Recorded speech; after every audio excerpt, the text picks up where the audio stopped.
বকেয়া বেতন সহ অন্যান্য দাবি আদায়ে আন্দোলনে আরবান ওয়াটার সাপ্লাই কর্মীরা। শীঘ্রই দাবি পূরণ না হলে আগামী 29 জুলাই থেকে অনশন ধর্মঘটের হুমকি দিলেন কর্মীরা।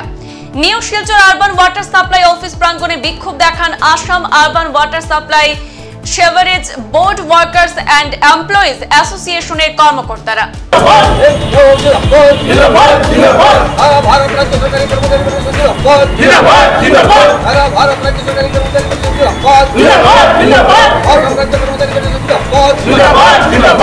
Assam urban water supply sewerage board workers and employees অ্যাসোসিয়েশনের সভাপতি বিশ্বজিৎ পাল চৌধুরী এবং সাধারণ সম্পাদক বিশ্বজ্যোতি দাস জানিয়েছেন, গত 17 মাস যাবত বেতন পাচ্ছে না কর্মচারীরা। এ ব্যাপারে বেশ কয়েকবার বিভাগীয় আধিকারিকদের জানানোর পরেও কোনো ধরনের সুরাহা হয়নি। শিলচর পুরসভার অধীনে new Silchar urban water supply চলে যাওয়ার পর কর্মচারীদের সমস্যা আরো বেড়ে যায়।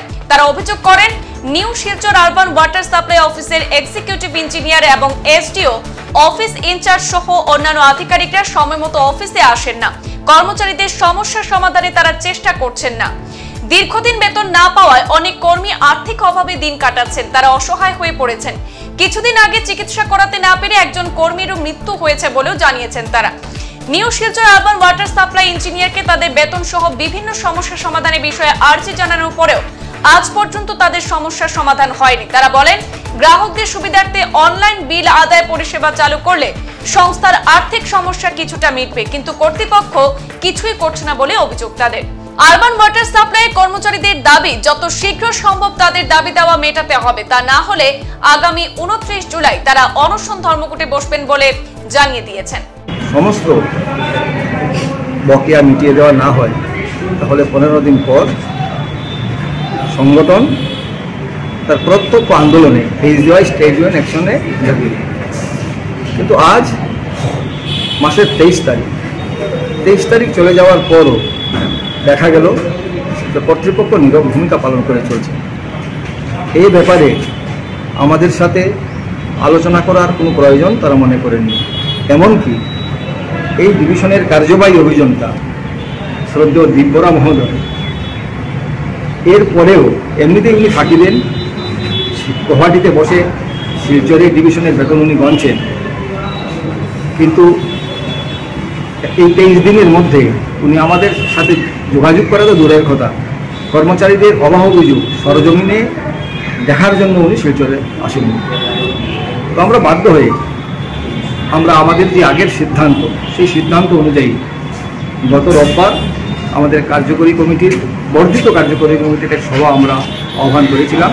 এই সভায় সিদ্ধান্ত নেওয়া হয়েছে যে আগের যে সিদ্ধান্ত সেটাকে সামনে রেখে আজকে আমরা কর্তৃপক্ষকে একটা ডেমনস্ট্রেশন দেব। ডেমনস্ট্রেশনের মাধ্যমে জানতে চাইব যে আমাদের কর্মদিবসের বেতন পর্যাপ্ত পরিমাণে তহবিল থাকা সত্ত্বেও, রেভিনিউ থাকা সত্ত্বেও আমাদের কেন প্রত্যেকটা মাসে আমাদের এই কর্মদিবসের বেতন নিয়ে তার অবহেলা করা হয়। এর জন্য আমরা গতকাল চিঠিও দিয়েছিলাম, কিন্তু দেখা গেল কি দুঃখের বিষয়, এখনো পর্যন্ত এখানের যে যিনি দায়িত্বপ্রাপ্ত অ্যাসিস্ট্যান্ট এক্সিকিউটিভ ইঞ্জিনিয়ার উনি তো আসেননি। এবং এই যে প্রকল্পের Assam urban water supply sewerage বোর্ডের যে শিলচর ডিভিশনের যে প্রকল্পটা আছে, এখানে যে 8-9 জন যে জুনিয়র ইঞ্জিনিয়ার এবং অ্যাসিস্ট্যান্ট ইঞ্জিনিয়ার যারা আছেন তারাও এখানে আসেননি। তার কারণটা কি? এখানে যে জায়গায় একজন জুনিয়র ইঞ্জিনিয়ার হলেও একটা স্কিম সুন্দরভাবে পরিচালিত হতে পারে। আপনারা জানেন Silchar Sadarghat water treatment plant পিএইচির আন্ডারে যেটা আছে, এখানে একজন মাত্র জুনিয়র ইঞ্জিনিয়ার এত বড় শহর পরিচালনা করছে। কিন্তু এই জায়গাতে 8-9 জন অ্যাসিস্ট্যান্ট ইঞ্জিনিয়ার, মানে কনিষ্ঠ অভিযন্তা এবং জুনিয়র ইঞ্জিনিয়ার, কনিষ্ঠ অভিযন্তা, সহ অভিযন্তা থাকার পরেও এই স্কিমে পরিকাঠামো একেবারে শেষ পর্যায়ে চলে যাচ্ছে।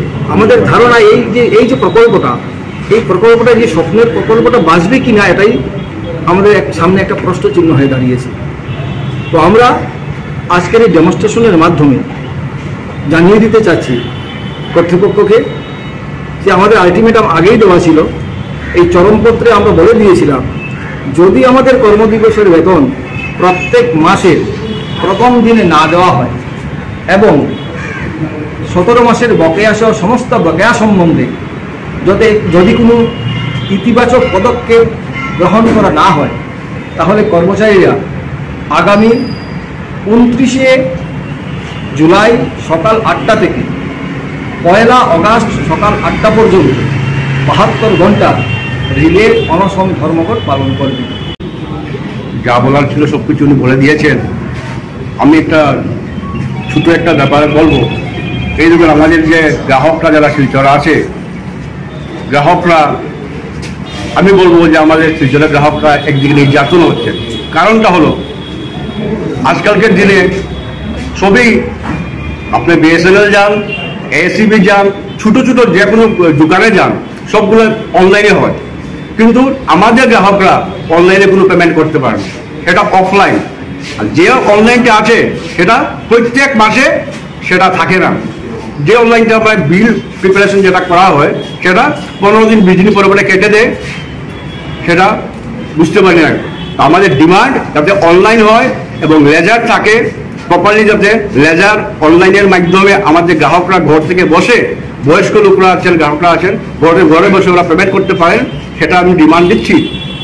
আর ডিমান্ড দিচ্ছি আমাদের, দেখুন উনি বলে দিয়েছেন, আমাদের ইনচার্জ, আমাদের এসডিও এত বড় ওদেরকে চিঠি দেওয়া সত্ত্বেও ওনারা নেই। সংবাদ এই পর্যন্তই, ফিরছি পরবর্তী অন্যান্য আপডেট নিয়ে, সাথে থাকুন। ধন্যবাদ।